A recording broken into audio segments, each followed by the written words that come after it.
நேற்றைய பொழுது பார்த்தீங்கன்னா கிட்டத்தட்ட ஒரு தமிழகத்தில் ஒரு பாதுகாப்பு சூழ்நிலை இல்லை என்றே சொல்லலாம். அந்த அளவுக்கு எல்லா இடங்களும் ஒரு ஒரு ஒரு பாலியல் துன்புறுத்தல், கொலை, போதை நாளொரு வண்ணமாக நடந்திருக்கு. நேற்று ஏறக்குறைய அத்தனை வழக்குகளும் இருந்தது. அது குறிப்பாக பாலியல் அத்துமீறல்கள் நேற்று வந்திருக்கு. சில இடத்துல கொலைகள் நடந்திருக்கிறது விஷயம்.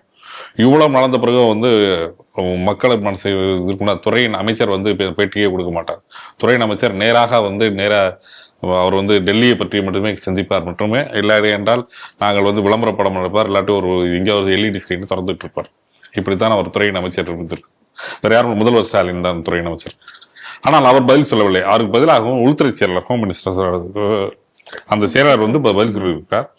அவர் என்ன சொல்றாருன்னா நாங்க கடந்த 5 ஆண்டுகள் கூட ஒரு டேட்டா வச்சு கம்பாரிசன் போட்டிருக்காரு. வழக்கம் போல அந்த அதிகாரி மட்டத்தில் ஒரு ப்ராஜெக்ட் விளக்கம் கொடுப்பாரு தெரியுமா. அந்த மாதிரி என்ன பண்ணிருக்காங்கன்னா கம்பாரிசன் சார்ட்ஸ் போட்டு போன வருஷம் பார்த்தீங்களா, போன இதுல 5 வருடங்களுக்கும் இந்த 5 வருடங்களுக்கும் இருக்கா, அதுலயும் கூட ஒரு தவறாக டேட்டா கொடுத்திருக்காரு என்று அண்ணாமலை அவர்கள் இன்னைக்கு சுட்டி காட்டியிருக்காரு. என்சிஆர்பி டேட்டாவும் உன் டேட்டாவும் தப்பு, இப்படி இருக்கும்போது உன் டேட்டாவை அடுத்து எப்படி நம்ப முடியும் அப்படின்னு ஒரு கேள்வி கேட்டிருக்காரு.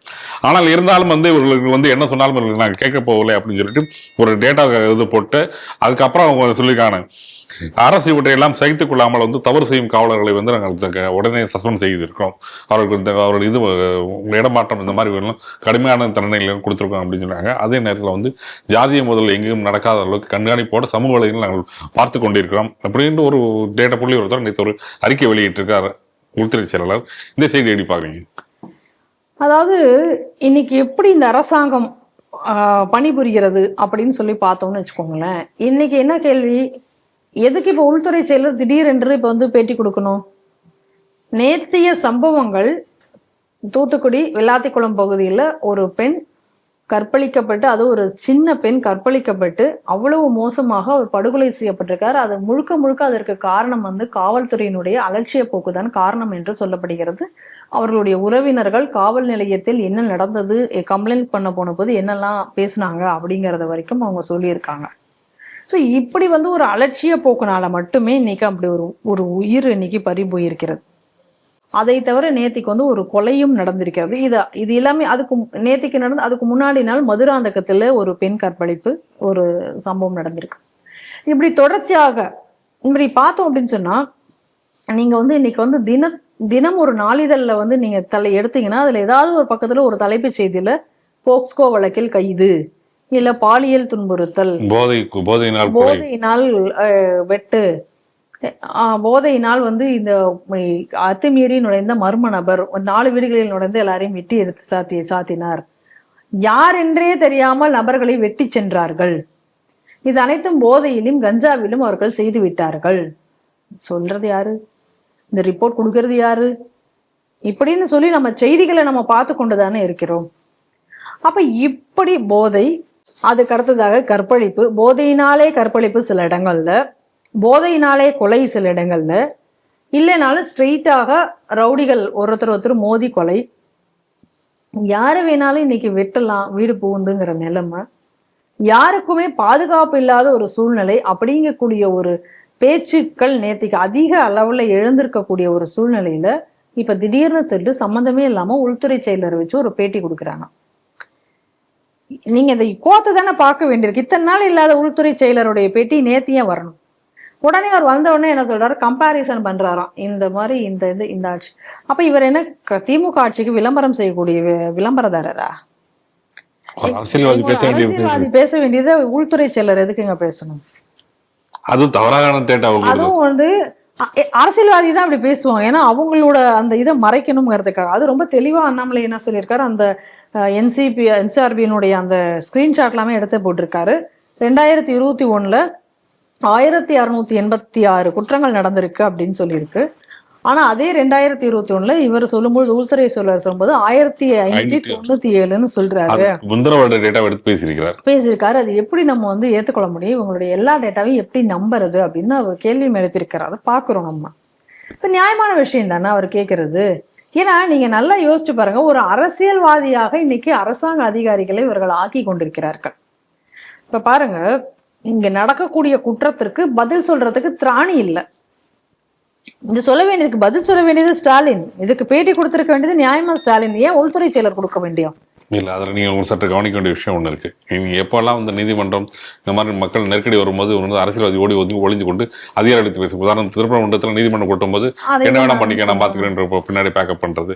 அதே மாதிரி தான் இது உள்துறை செயலாளர். இப்போ பாருங்க, அதே தான் சொல்ல வந்தேன் நானும். இப்போ திருப்பரங்குன்றத்தை எடுத்துக்கொண்டால் இன்னைக்கு வந்து கவர்மெண்ட்டினுடைய இன்ஸ்ட்ரக்ஷன் இல்லாமல், அந்த கவர்மெண்டோட இன்ஸ்ட்ரக்ஷன் தான்ங்கிறத ரகுபதியினுடைய பேட்டியிலிருந்து நம்மளால தெளிவாக பார்க்க முடிகிறது.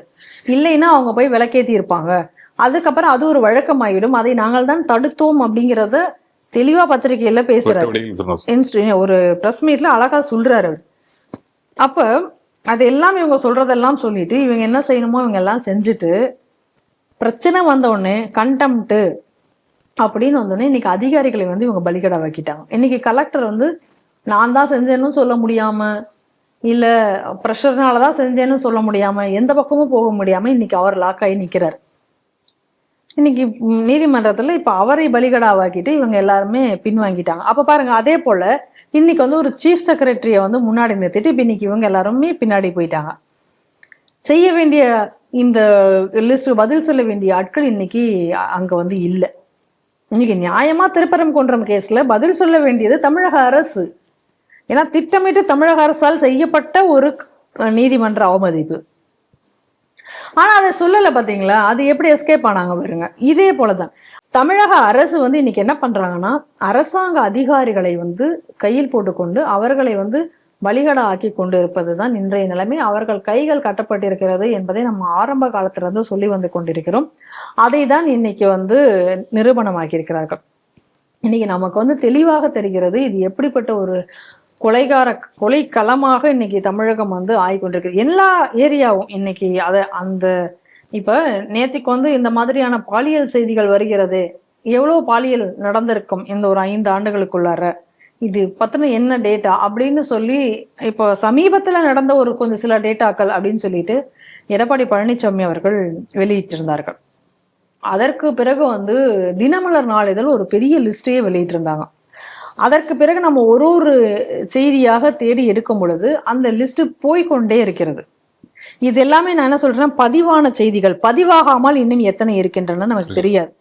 ஏன்னா இந்த மாதிரியான செய்திகள் தினம் தினம் வருவதனாலதான் தினமலர்ல என்ன பண்ணாங்க அப்படின்னா போக்சோ வழக்குகள்னு சொல்லி ஒரு தனி காலமே போட்டாங்க.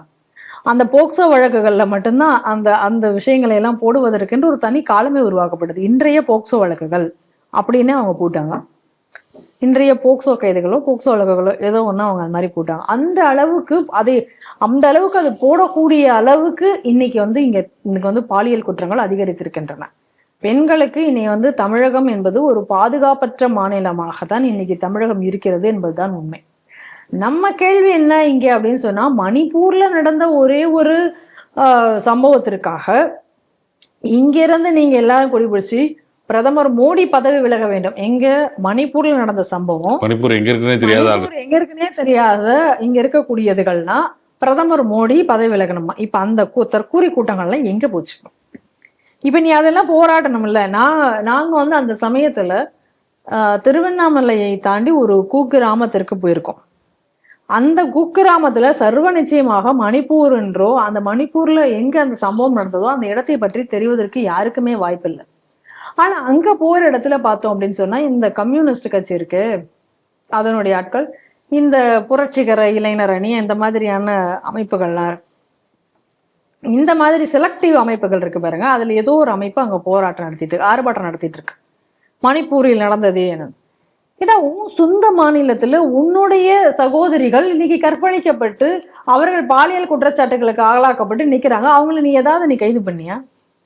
அப்ப இந்த செய்திகள் எல்லாம் இன்னைக்கு வந்து வெளிவந்து இந்த மாதிரியான பல பேர் இன்று அதை கேட்பார்கள். அதை கேட்க தொடங்கிவிட்டால் என்ன ஆகும்? அதை மூடி மறைப்பதற்காக இல்ல தமிழகத்துல அந்த மாதிரி எதுவுமே நடக்கல, எல்லாமே நல்லாதான் போயிட்டு இருக்கு, வேணும்னே எதிர்கட்சிகள் தான் அரசியல் செய்கிறார்கள் அப்படிங்கிற ஒரு தோற்றத்தை உருவாக்க வேண்டும் என்பதற்காக இன்னைக்கு வந்து இந்த ஆபீசரை கொண்டு அவரை வந்து இன்னைக்கு இந்த நம்பரை சொல்லி பலிகடாவாக இருக்காங்க. இதுல வந்து நான் இப்ப ஒரு இன்னொரு செய்தியும் நான் கூடுதலாக நான் பார்த்தேன். இப்ப இருக்கக்கூடிய பொறுப்பு டிஜிபியாக அவர்கள் ஆக்கி வைத்திருக்கூடிய வெங்கட்ராமன் அவர்கள் கூட வந்து நான் திரும்ப வந்து சென்ட்ரல் இதுக்கே நான் போறேன், வேற பொறுப்பு வேண்டாம், நான் வந்து சென்ட்ரல் பொறுப்புக்கே நான் போய்க்கிறேன், மத்திய இதுலயே போய் சேர்ந்துக்கிறேன், நான் இங்க வரல அப்படின்னு சொல்லியிருக்காரு. அவர் வந்து மனசாட்சிக்கு விரோதமாக அவரால் நடக்க முடியாமல், வேண்டாம் உங்க தொல்லையே எனக்கு வேணாம் அப்படின்னு ஓடி போகிற மாதிரியான ஒரு சூழ்நிலை தான் நீங்க தமிழகத்துல இருக்கிறது. இப்ப வரைக்கும் பாருங்களேன், ஒரு டிஜிபியே உங்களால போட முடியல. இத்தனைக்கும் எதிர்கட்சிகள் கேள்வி கேட்டாச்சு, இது வரைக்கும் வந்து கோர்ட்ல இருந்து வேற ப்ரெஷர் கொடுத்து பார்த்தாச்சு. என்ன பண்ணியும் நீங்க இன்னும் டிஜிபி போடாம வச்சிருக்கீங்க. போடாம அந்த பொறுப்பு டிஜிபியை வச்சே பார்க்கணும்னு நினைச்சீங்க. அவரும் நான் வந்து வேண்டாம், நான் வந்து சென்ட்ரல் மத்திய பதவிக்கு நான் போறேன் அப்படிங்கக்கூடிய ஒரு சூழ்நிலையை அந்த அளவுக்கு இன்னைக்கு தமிழகத்தை கொண்டு வந்து வைத்துட்டு இன்னைக்கு ஒரு கண் துடைப்பு நாடகமாக உள்துறை செயலரை பலி கொடுத்திருக்கிறார்கள் என்பதை தான் பார்க்கிறேன். ஆனால் இந்த மாதிரியான விஷயங்களுக்கு இனியும் மக்கள் மயங்கக்கூடாது என்பதுதான் என் கோரிக்கை.